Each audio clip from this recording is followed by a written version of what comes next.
Welcome to Mystery Files, where we take a deep dive into cases that span from the creepy to the truly bizarre and everything in between. I'm Ryan, and today I'll be chronicling the disappearance of Craig Williamson to my companion Shane. And in the end, you'll have to decide whether the case is solved or if it's simply a mystery. Oh, he's going back.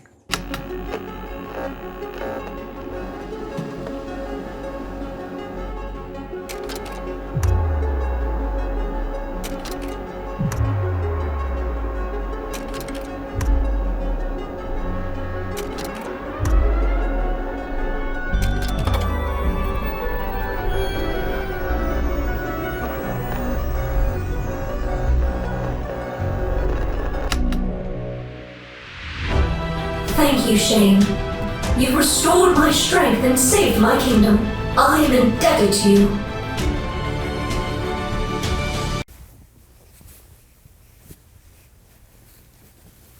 I owe you my life and wish to reward you. I am ready to receive my prize. To accept your gift, I just need your credit card. Oh, nuts! Another scam! Well, that'll happen.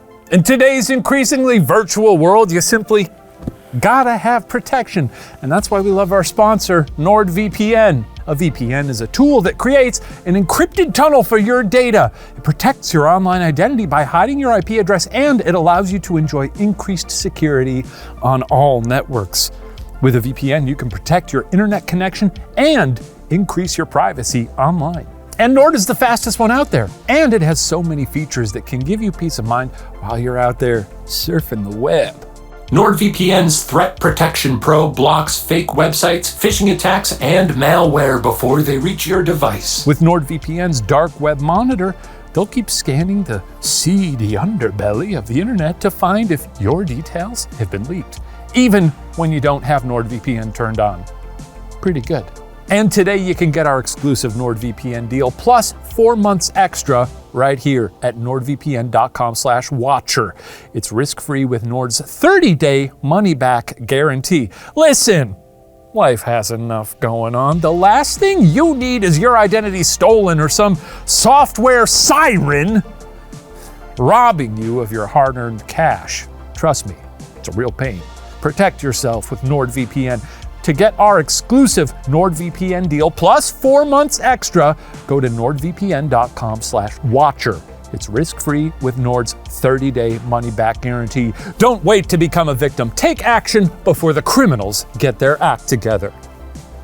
Now listen here, miss. I'm gonna take this off now because if I do this shtick the whole time, it'll be exhausting for all of us. R.I.P. Robert Stack, I'm sure that was a worthy tribute that I just paid to you. He's probably smiling up in heaven. You know who isn't smiling? Craig Williamson. I guess you'll have to find out, huh? Why don't you clean up your jacket, hang it on the coat rack? You just leave it on the floor? Were you raised in a barn? Damn, I was really hoping that would go on your head. Now I'll put it on there. Hey, you did that so violently. Good. Okay. So you heard about this? You heard about this at all? No? This was actually covered on the way less popular show Unsolved Mysteries, which of course stole from us. What was the original run? There was 90s? I think there was like 20 seasons, and they came out. There were 20 seasons? And it came out after Mystery Files. But I've never seen an episode. Of the original? Yeah, of any of them, really. Oh, they're good. I'm very excited for you to hear about this case. It's a very strange one. What do you think? Do you think he's around? Well, my only thought would be if they did cover it in the 90s, that maybe there's some development, like, they found him, and he was like, hey, you got me. That's fairly optimistic I know I of you. disappeared. Why don't we get into it? How about that? Sure. Despite only knowing each other for a month, Craig Williamson, 46, and Christine Reinhard, 41, were deeply in love when they wed on October 7th, 1990 in Lake Tahoe. Christine thought Craig was, quote, the most sincere, caring, loving person who was wonderfully supportive. What were their ages again? 46 and 41. Okay. Anything else that you thought was interesting or noteworthy? I mean, that they've only been dating for a month. Look, I'm not going to judge anybody. That's quick, though. That is quick. My parents got engaged after 6 months. Oh, my parents, I think they were dating for like 10 years. Everyone has their own. Love has Everyone's got their speed. Yeah, that's right. Love is like a fingerprint, or like a snowflake. It all has its own unique That's right. Language and juices. Juices. So tell me about their juices. They were only together for a month, but they, by all counts, very much in love. They lived in Olympia, Washington, where Craig was a fisherman, and Christine drafted maps. With an increasing demand in the US for tilapia, they bought a fish farm in Christine's home state of Wisconsin. Needing a major renovation to scale up the operation, they sank their life savings of $80,000 into the project, in addition to borrowing $160,000 from Christine's dad and $255,000 from a bank. That's a lot of tilapia. This is all going in on tilapia? A lot of tilapia. I fucking love tilapia. I think it's one of the worst fish. Do you not like whitefish in general? I'm not a big whitefish guy. I hate cod. I hate cod. Cod, I don't mind. I think tilapia is like the rat of the sea. I think cod is the rat of the sea because cod has a rubbery texture no matter how much you cook it, whereas tilapia, you cook it on a pan, it gets nice and crispy and flaky, and I like that. Maybe it's been a while. You know, I had a lot of tilapia growing up. Maybe I'll come over I'm and sick of this shit. I'll make you some tilapia. Mom. God, white people talk to their parents so strange. Okay. It's not a good fish. To keep up with demand, Craig found a Colorado fishery to restock their supply. In a school bus retrofitted to carry tilapia, Craig made regular trips, always making sure to call Christine 2 to 3 times a day. Fish bus. Yeah, the fish bus. Isn't that kind of cool? Fish bus. Must smell like total shit. Fish bus. That's a long drive he's making too. Just Hit in a bus full of fish? Bus full of fish. Yeah.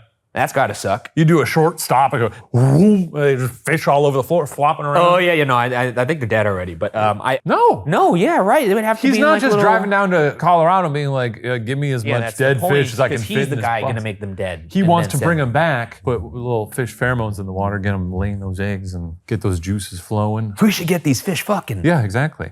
In a bus. A bang bus, I think is what he called I think technically that's the that's term. what he called it, right? On August 27th, 1993, Craig took the bus for one of these routine fish refills, but Christine was worried about him driving. 4 weeks earlier, Craig had suffered a concussion and was still experiencing headaches along with blurred vision. Does he go missing with the fish bus? That would be fucking crazy, man. Be on the lookout for a bang bus. Even though Craig insisted he was okay, Christine would often catch him taking aspirin for the pain. Having additional business meetings planned around Colorado Springs that he couldn't take the fish bus to, Craig rented a 1993 Plymouth Sundance hatchback and a room at a Super 8 hotel. On August 30th, Craig made his customary call to Christine from the hotel at 9 p.m. Before they hung up, he asked her to call him the next morning to wake him for his long drive home. Ever heard of an alarm clock? It's kind of cute though. It's kind of annoying. I mean, I could see why it would be annoying, but You're a grown adult. maybe that's their love language. Oh yeah, I guess like maybe that's the first voice you hear in the morning. Right, exactly. It's like when Okay. you stay at Disney World and get the wake up calls and it's like, it's time to get up! You have to go to the Magic Kingdom! You know? And it's like, Yeah. Mickey? And he goes, yeah, it's me. Okay, I gotta call another room now. Bye-bye. How did you know I did that? You never done that? I do it at home. The next We've got morning. lots to do today. No, I just trained Mari to do that voice. The next morning, Christine called. There was no answer. She called 2 more times. Nothing. Worried, Christine asked the desk clerk to check on Craig. When the clerk entered the room, they found that not only was Craig not there, but the bed looked like nobody had slept in it. Not wanting to waste time, Christine called the local police, but they told her a missing persons report could only be filed after 24 hours. Craig never called. That's a little weird, by the way, that you need to be technically missing for 24 hours. Also, couldn't you just lie and be like, yeah, they've been gone for 24 hours? I feel like nowadays with everyone having cell phones and stuff, Yeah. you can shorten that. They should be able to, because you're familiar with the first 48. That's a show, I think. I mean, it is a show, but like typically when it comes to a missing persons, If they don't find them within the first 48 hours, the survival rate is drastically lowered. Like it's I very, see. very tiny. Yeah. So it's weird that they have a rule that's like, the full half of you that. need to get rid of the whole first day of us looking Yeah. for us to even start looking. It's like procrastinating almost. Right. I know this isn't a show where we're trying to enact actual change in the police force, You but should. Ryan maybe- and Shane's Law. maybe consider changing that to 8 hours, a full workday. On Wednesday, September 1st, Craig Williamson officially became a missing person. The authorities searched Craig's motel room. When they arrived, most of his belongings sat untouched in the room. Behind the motel, the fish bus was parked by a dumpster in a dirt lot. There were no signs of a struggle. As they searched in Colorado, Craig's credit cards were found in the bread aisle of a grocery store in El Paso, Texas, only 5 blocks from the border of Mexico. The store manager didn't recognize anybody matching Craig's description. For 2 weeks, there were no signs of Craig, until his rental car was found abandoned in Juarez, Mexico. That's a tough spot to be in. Yeah, I mean, what are you thinking right now if you're Christine? I mean, it seems like he is disappearing for a reason. It seems like he's disappearing himself. That's what you would think? Wait, you're his wife, he goes missing, his rental car is beyond the border, abandoned, and your first thought is like, I think that fucker's up to something, and not he got like whacked. I don't know why someone would whack. I mean, I guess we'll learn more. Right now, I'm suspicious of him. Interesting. Christine grew despondent. Imagining him not being in her life was impossible. With the investigation turning up no new leads, Christine arrived in Colorado Springs to conduct her own investigation on September 14th, 1993. Visiting Craig's motel, she found out how they discovered Craig's room. On a chair, Craig's luggage was open and unpacked. In the washroom, he had left all of his toiletries and a book on the sink. His bed was made. Hotel staff said, quote, "It looked like somebody just left and walked out." Again, you're on the train that Craig up to no good and not... Craig up to no good. Damn, man. Even if it was Sarah, you're still thinking like, you gotta put your mind into you. Sarah's not a man. Okay, if you were Craig in these circumstances and Sarah, her first thought was like, I think Shane's up to no good. You wouldn't be like, what the fuck, Sarah? I don't think I would be in this situation. You can't always, it's not a one-to-one. It is a You can't just one-to-one. be like, It is a one-to-one. Well, what if you disappeared? Okay, we stay in Holiday Inns all the time. Mm-hmm. It's totally possible that like I go knock on your door to go be like, hey, it's time to go hunt ghosts. Wake up. And then you're not there. I call Sarah. Yeah, I'm not And trying. Sarah goes, Look, I think that this fucker's guy's up to shady something. as hell. He's driving a fish bus. He's like, I gotta go pick up more fish. He owns a tilapia farm. That's how they make a living. I don't know. I just don't trust him. I just think that's unfair. This is all very suspicious. Do you in general assume the best in people or the worst in people? Generally, I try to do the best. I try to assume the Seem best. like it. Well, when they disappear, it's a little tricky, you know. I'm talking about like when I'm in traffic. If someone's speeding, I'm like, maybe they gotta get home and feed their baby a peanut. I don't know. Give them the benefit of the doubt. Peanut. A single shelled peanut. That's right. Okay. Working every angle, Christine turned to the media to aid her search. Television stations in Colorado and Wisconsin picked up the story, and within days, she was rewarded. As a retired nurse from Wisconsin named Judy Inman came forward. She recognized Craig, and according to her, he was alive. 2 weeks after Craig's disappearance, she had been traveling by train from Montana to Washington when a disheveled man matching Craig's description rambled in. Immediately, two drunks began to harass the man. Ignoring them, the man continued up the aisle grumbling, "I gotta get back to the fish." He's gotta get back to the fish. It's a quote. That's a match. From No her- one says that. Unless you're going to like Red Lobster or something. Like, but I mean, like, I don't think I would even say that. And I love the all-you-can-eat shrimp. Unless you're Andrew Stanton on your lunch break in the year 2002. Who's Andrew Stanton? Is he like the lead singer of the band Fish? He directed Finding Nemo. That's good. Thank you. From her years as a nurse, she could tell that he had a head injury because she had taken care of patients acting just like him. Judy claimed the man could not shut up about, quote, this fish that he had to go pick up, and the three huge tanks where they kept them. The two drunk men asked, "Where do you have to go to catch that fish?" The man replied, "In fact, you wouldn't find a fish like that in the United States." What does that mean? Good question. Where do you have to go to catch that fish? I love the font here, by the way. Thank you. In fact, you wouldn't find a fish like that in the United States. Okay, so tilapia are apparently from the Middle East and Africa as well. So what he's saying isn't false, I suppose. You wouldn't find, I mean, you would find it, you know. You find it like at a Trader your Joe's. freezer aisle. Yeah, like a Trader Joe's or some shit. But I assume they maybe farm them here. I guess that's what they were doing, right? Farming them? yeah, they were farming them in the bang bus. Christine knew this had to be Craig. Packing up everything she would need, including her two dogs, Christine hit the tracks. For 6 weeks, they followed the train route Judy took from Whitefish, Montana to Portland, Oregon. And at each stop, Christine would take a picture of the train station and hand out missing posters. This is valiant. I mean, obviously, if anybody was missing their husband or loved one, you would probably do the same thing. So maybe you feel a little bad about what you said earlier, Shane. I don't know. No. Okay. I was giving you a chance to repent, but you squashed it. The day after Christmas, Christine finally visited Judy the nurse, showing her the pictures of each stop. As they sifted through the photos, Judy stopped on Richmond, Washington, near the Oregon border. Judy recognized it That's where she believed the man resembling Craig got off. Christine believed that Craig must have confused Wishram for Washougal, the name of a town he had lived in during the 80s. Craig's son traveled to Wishram to put up missing posters, but nothing came up. Walking 7,120 miles, Christine returned home. For weeks, she conducted interviews, pleaded with police, searched homeless shelters, and even consulted psychics without anything to show for it. Christine lamented, quote, "It was absolutely terrible to drive back here after looking for Craig for the 6 weeks that I did. The place was so cold and empty, and everywhere I looked, things reminded me of Craig," end quote. But she refused to stop her search, declaring, quote, "I can't give up. I will never give up. I will just constantly look for him until I die or he's found." Very sad. Any thoughts on your sentiments up top? He's gone. Okay, well, no, He's up to no good. You're gonna stick to it. Great. Christine wouldn't stop until she reeled back in her fine fisherman. But how was he lured away? Theory 1, murder. The first theory to what happened to Craig is that he was murdered.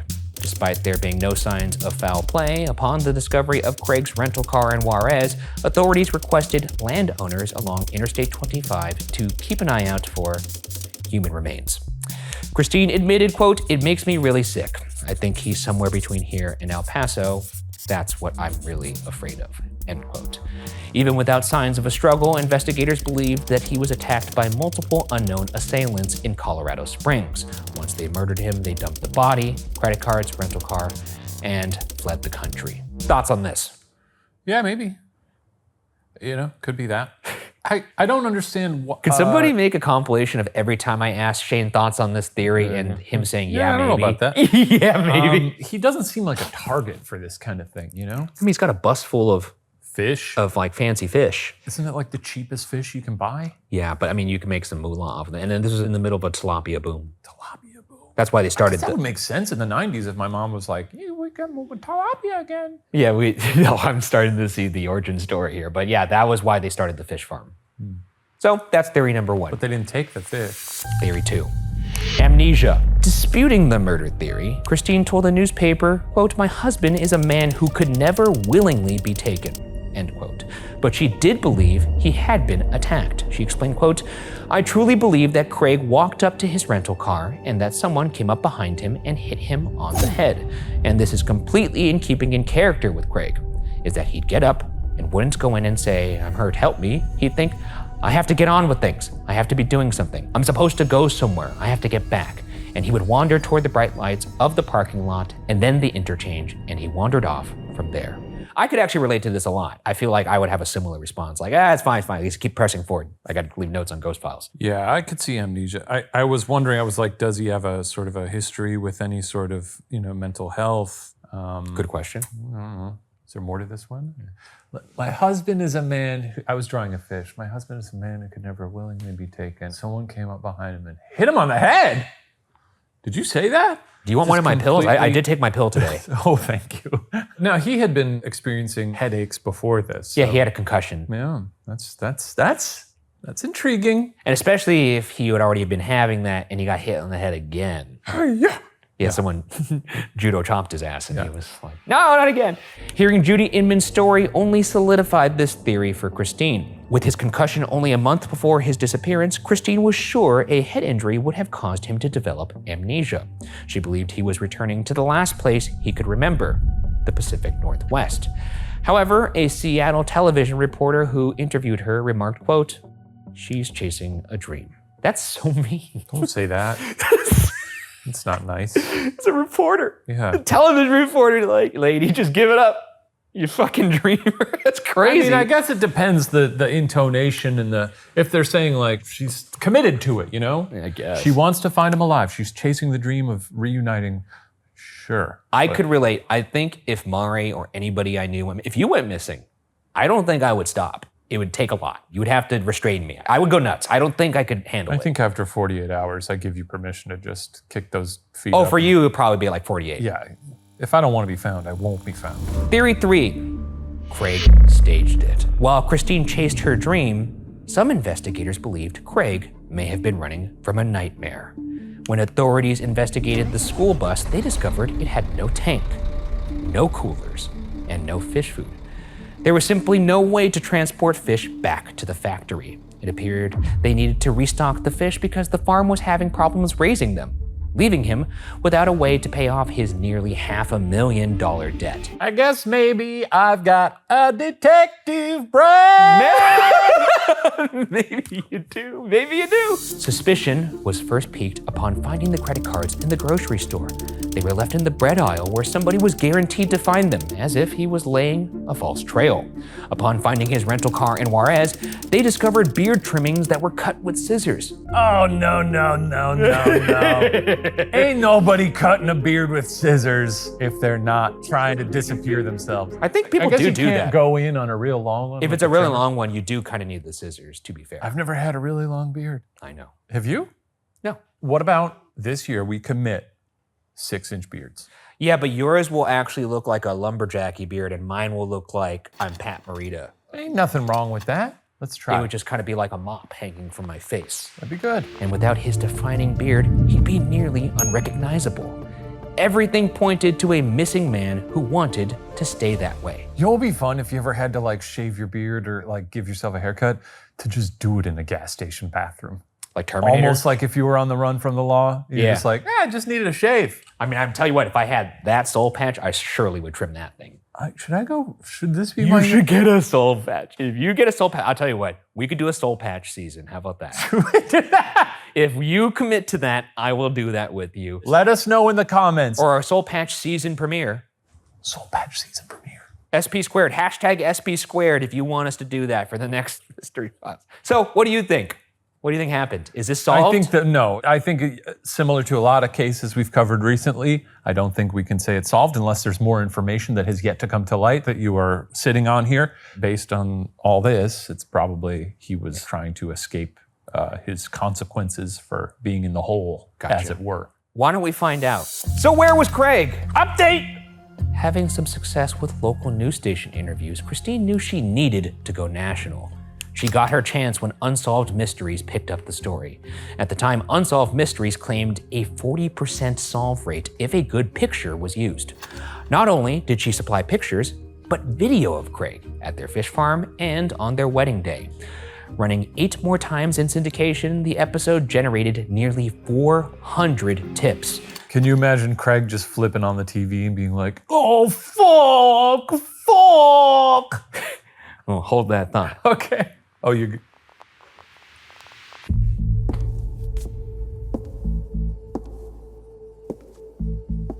You already did this. In July 1995, a man named Ron was working as a diver in Key West, Florida, when he caught a rerun of the episode. Immediately, Ron recognized the man in the video. It was him. Oh! Remembering, he said, quote, "When I saw this whole thing on Unsolved Mysteries, I realized that I was Craig Williamson, but I didn't know who Craig Williamson was. I knew that he had a family someplace. I knew he was married. I didn't know he had a fish farm," end quote. There he goes. Now he's gone again. I'm back. Hi. What do you think? That's a pretty big revelation. It's a likely story. You're ruining this episode, okay? No, what I'm saying is like, okay, the jig is up. The jig is up. Oh yeah, I guess that is me. I simply didn't know. Come on. I don't know. If he's weaselly enough to disappear himself over a bunch of money, he's weaselly enough to pretend that he doesn't know who he is. That's all I'm saying. Maybe. Is it medically possible for someone to like totally forget? If you had a concussion prior and you don't properly rest and then you get hit on the head again, It's a full reset. It's hold I do that think power it button actually down is for possible 10 that- seconds. I don't think people realize how serious a concussion is. It's one thing if like, okay, I don't remember who I am, but then just like, all right, well, I guess I'll just live my life not knowing what happened for the first 46 years of it. That's crazy. You know? What if you like did get amnesia, you remembered your life, and then you like got a whole new appreciation. You're like, wow, I'm stoked. My life is awesome.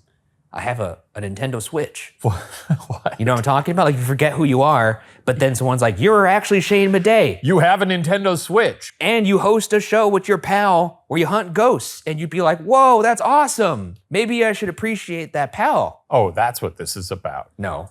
Okay. No, it's not. It's not. It'd be nice. Maybe you tell that pal you love him every now and then, or maybe not like verbally, but like in little ways, like acts of kindness. No. Or, maybe That's not my bag, baby. Oh, trust me, I know. When Christine picked up the phone, only to hear a man say, quote, "Hello, Christine. This is Craig." End quote. She went into shock. Craig's memory was fuzzy, but as far as he remembered, one day he woke up in a hospital. Apparently, he had been beaten or robbed by two men at a bar or convenience store in Colorado Springs. His wristband bore the name Ron, so that's who he became, as he aimlessly rode buses and trains before settling in the gloomy Key West. Hell yeah! Someone's telling me I gotta go to the Keys. But to be fair, he was in the hospital. He did have a wristband. It did say Ron. Yeah. So he was injured. I mean, I guess he could have liared and beat the shit out of himself, but I doubt it. You could pay people to beat you up. El Paso County Sheriff's investigators were relieved to close the case, but they didn't fully buy Craig's story. They found it very convenient that it lined up perfectly with the story Christine told on Unsolved Mysteries. But ultimately, a sheriff who worked the case said, quote, "There's no crime here. People can just disappear and cause a lot of work for a lot of people if they want to." Whoa. Really? Holy shit, how do you really feel, News dude? to me. Could you imagine if this actually did happen to him and he has a sheriff being like, "Yeah, dude, you fucking wasted my time." I mean, I guess if I disappeared myself and I got away with it and the sheriff was like, "There's no crime, we're mad," I'd be like, "Hell yeah." But what if he This actually kicked ass. What if he got hit in the head? I won. But if he got hit in the head, he'd be like, "Fuck you, buddy." I mean, at that point, do you care? I would. I got hit in the head. Yeah. I'm just seeing it from his angle. I'm not saying I agree with him. Yeah. I'm not saying I don't agree with him. I'm here merely as a neutral party. I think he's a liar. Okay. They offered to investigate the allegations of assault if Craig wished to pursue it. He never did. Shocker. Following Craig's phone call, he reconnected with Christine at their home. Unfortunately, despite efforts to work through their issues, Christine and Craig separated. They simply were no longer the people that they were 2 years ago, with Craig no longer having any sort of emotional attachment to his past life. There simply was no going back. Craig moved in with friends in California while Christine started her life anew in Wyoming, eventually getting remarried to an author. In spite of their lost time, they both insisted they would always stay connected, with a deep love between them. Christine assured, quote, "Everything I've done has been worth it. The search, all the effort I put in trying to find Craig was worth it. I would do it all over again, and I can't imagine doing it any other way."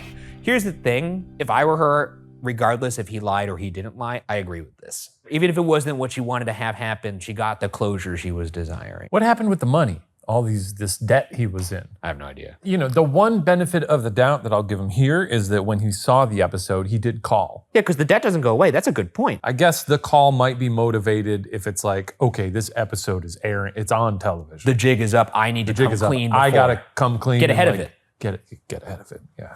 Well, here's the thing. I wish them both well. Christine especially. We don't even know if the story's over.